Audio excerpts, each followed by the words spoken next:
Hi, welcome to the next edition of Microsoft Monday. Today I'm joined by none other than Kyle Nehs himself, as usual. Thank you for being here, Kyle. Say hi to everybody. Hey, Mark. Thanks for having me. Hey, everyone. Thanks for tuning in. Happy to be back for another Microsoft Monday. Excellent. So, Kyle, this is kind of your show and your thing, so you could just take it away. Yeah, absolutely. So late last week, Microsoft released their monthly updates for Teams. And looking back on February, which is kind of crazy to say that we're already in March. I feel like the start of the year's flown by. But we're back with another 37 new features and enhancements. So again, no slowing down over here in the Teams world. But there's just a couple features that I want to call out for both the Teams for Desktop and then Teams Rooms platform today. So first up is a new Copilot experience for Microsoft Teams chat. So the chat that you're using on your PC, maybe your mobile device. But for those that have the proper licensing, you're going to see some new enhancements and changes to Copilot within Teams. These really boil down to three key things, and that's improved prompts with details that are more relevant to you. So Copilot just getting to know you a little bit better, maybe the way you work or the way that you request information. It's going to be a little bit more fine-tuned to each individual. Go back and look at your history as well. So, Mark, I know for myself, who's still relatively newer to, I think, AI generally speaking, but Copilot as well. I think the way you craft your questions or your prompts to these AI agents is really important in order to get the results that you want, similar to the way that we've always gone to Google and search for things. I think that's a really key piece. So going back and looking at your history, in my opinion, can really help with, maybe I could have crafted this question better, or I got some really good results on my last search, and maybe I'll take some key features of the way I requested that into my new prompt. I think all this is tuned to kind of really hone in and personalize the answers or the responses that you're getting from Copilot. And on top of that, there's actually now going to be a library of prompts. So things that Microsoft recommends you use. Maybe it's a starting point, or maybe it's just something that you didn't know you could ask, and it's a way to discover something new through Copilot. So really excited for everybody to get to try this out. This is for users with the M365 Copilot license only. So if you don't have this license, unfortunately you won't see this quite yet. But for those that do have the license, you should start to see that at the top of your chats within the Teams window. Kyle, I just want to ask you a weird question here. Are you telling me that AI can't read my mind yet? Come on. Not yet. I think hopefully we're a ways from having chips in our brains and things that are going to read our minds and know before we know. But no, not quite yet, Mark. We're still a ways away from that. But I think we're in a really good spot. Moving on. A couple things just to do with your activity feed. These are more minor updates, but I think just, again, ways to help you personalize your workflow. I don't know about you, Mark, but every day I'm bombarded with notifications that come up in my activity panel of Teams. And it could be for the most minor things, like there's an update to a Teams channel, or maybe a member was added or removed. Things that, it's good to know for sure. And maybe some people want to know, but not everyone needs to know every little thing that's going on with all the meetings that we're in every day. So you can actually go ahead, and the Teams added more customizations for sound, display, what's coming up and when. You can temporarily mute certain notifications or turn them off altogether. If there's a specific feature within Teams, or app within Teams, I should say, the example used here in the screenshot is, although it's kind of blurry, is Viva Engage. If you don't want to get notifications from Viva Engage, but you want to get everything else, you can do that. If you don't want to get notifications for a certain Teams channel, but obviously make sure you're staying on top of chats and mentions and things like that, you can do that. It's going to be completely customizable. So I think this will really help us kind of, maybe limit distractions throughout our workday and really focus on the stuff that matters most to us. I love that concept. Frankly, even just during this recording, I've gotten a whole bunch of notifications that, frankly, I just don't care about. So it's good to know those things. Don't get me wrong, like you suggested. But, being able to potentially put those on a mute or some of that effect would be wonderful at times. Exactly. Yeah, it's all about just prioritizing the information that's coming your way at the end of the day.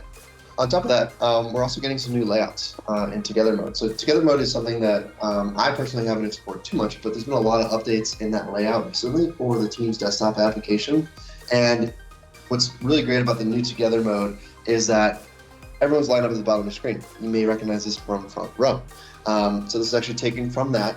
And again, content's going to be in focus here, but it's really meant to design, like anything in Teams, improve the feeling and the connection of people that are in the room and those that are remote. Maybe they're at home or they're on the go. It's really all designed to make sure that what is important is in focus, and that is people, content, and being able to connect in more ways than one. So just again, a new layout, or rather not a new layout, but an update to the Together mode. So take a look for that coming to your Teams application if you haven't seen it already. Excellent. I'm looking forward to that one. Me too. So first up is Enterprise Connect. That's coming up really quickly here at the end of March. With how the year's gone by so far, I know this is going to feel like it's going to be tomorrow, but Enterprise Connect is March 25th, 26th, and 27th. Really looking forward to it. Lenovo's going to have a booth. Just checking my notes here. We are booth 605, so definitely come and say hi to your friends at Lenovo, including Mark and myself. We'll both be there. We may or may not have some new devices to show off as well. That's all I can say for now, but certainly we're going to have everything that you're familiar with in ThinkSmart Core, ThinkSmart One, ThinkSmart Hub. We're going to be highlighting some of our partnerships as well in the hardware space.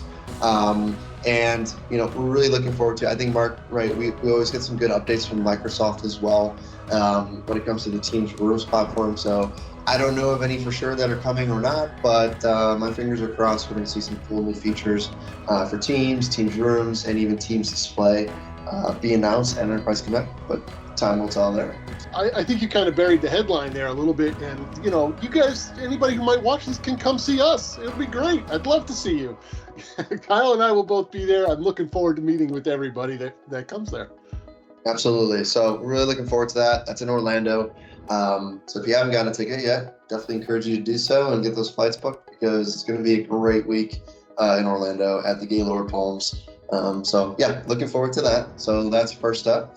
Next up, we're actually looking forward to Teams Rooms World in Canada, Toronto specifically. It's hosted at the Microsoft office, which is fairly new, very beautiful location in downtown Toronto. That'll be April 9th and 10th, so early on in April, and we're looking forward to welcoming local customers and partners where Lenovo will be there. We'll have a booth, we'll have all of our latest gear there to show off, answer any questions. We'll likely have a breakout session as well, where we'll go more in depth in terms of what Lenovo is doing in this space and what makes us different. But that's a great 2-day event. It's one of my favorites. It's the second year running, so it's a newer event. But that event specifically is kicked off other Teams Rooms World in the US. I think Brazil is actually happening this week, if I'm not mistaken, which I'm very jealous I'm not there. But fortunately not my territory, so maybe next year. But that's next up after Enterprise Connect, and then we're gonna wrap up April, where Mark and I will be at Comms Next in Denver, Colorado. That's one of my favorites as well. That one's very community driven. If you're in the Teams community, you likely know about Comms Next, and I think this is our 3rd or 4th year attending Comms Next. So just like Teams Rooms World, we're gonna have a booth there. We're gonna have our gear there. Mark and I will be there to answer any questions. We won't necessarily have a breakout session, but we really look forward to connecting with you if you're going to be there. Again, it's April 23rd and 24th in Denver, Colorado. So we hope that we'll see you there. And instead of hearing us, on YouTube, you can see us in person, and we can connect that way. So yeah, Mark, I think those are kind of the highlights as far as events go. I'm sure there's some other ones scattered in there, but those are the 3 coming up that are Microsoft focused, and I'm really looking forward to. Excellent. I'm also really looking forward for the opportunity to be out in front with people instead of just over these crazy little videos. So I really hope everybody gets to come to at least one of those events. Last time I was in Toronto, it snowed. Hopefully this year it doesn't. It was not this event last time I was there, by the way, but it was in November or something like that, and it was surprising that it snowed when it actually did. But I hope it doesn't snow this time. Anyway, Kyle, any last minute things before we take off? No, I think that's it. I mean, definitely encourage everyone to take a closer look at that blog post we talked about earlier in the video. There's plenty of other updates I didn't cover. But like I said, keep an eye out for some new ones coming. this month as well. We'll see if we break 37 in March. I'm sure maybe with Enterprise Connect we can do that. So yeah, looking forward to the next one, Mark. Absolutely.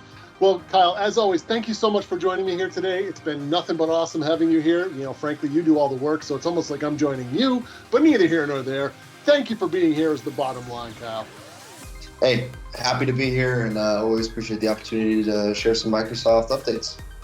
Great. So until next time, I hope everybody has some great times. Don't forget to like and subscribe to the YouTube channel, and leave us some questions while you're at it. Leave us some comments. I love seeing comments. Until next time we see you, have a good one. Bye, everyone. Cool.